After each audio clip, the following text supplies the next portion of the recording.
Morning. Ayan. Habang lalakad ako sa dalampasigan ng Bahrain, iyan ang ewan ko kung anong lugar yan, hindi ko alam yan. Basta yan.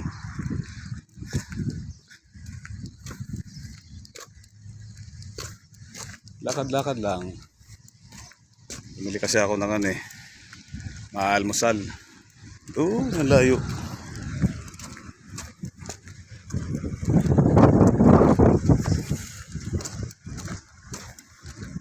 Tapos may makita ka pang tawagin sa Bisaya to puot eh. Sa Tagalog puot galit ano. Pero sa Bisaya ano to eh. Puot. Sa Tagalog baklad. Yan baklad dyan. Tapos naka speedboat lang naman ng mga mangisda rito. Yan ang pagkakaiba ng yung mayayaman na bansa. Yung pinakabangka rito speedboat. Yan. Yan o. Hindi ko lang alam kung anong lugar to eh. Basta alam ko Bahrain eh.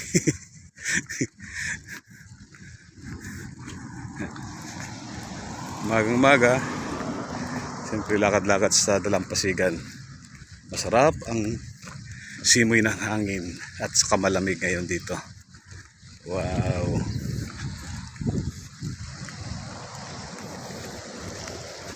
Uy, talabong.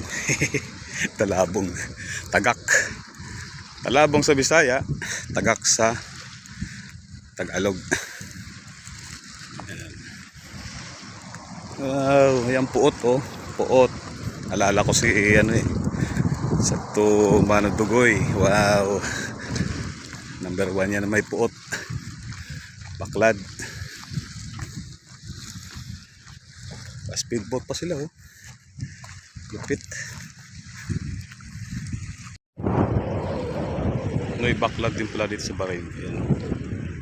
Kaya lang pagkakaiba sa Bahrain, yung mga mangisda naka-speedboat, sa atin nakabangka sa Guan, yung talagang wala.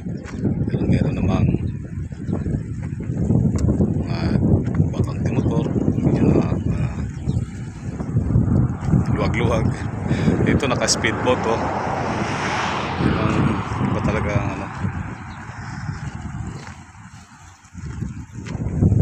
mga rich country. Ito yung baybayin na Bahrain.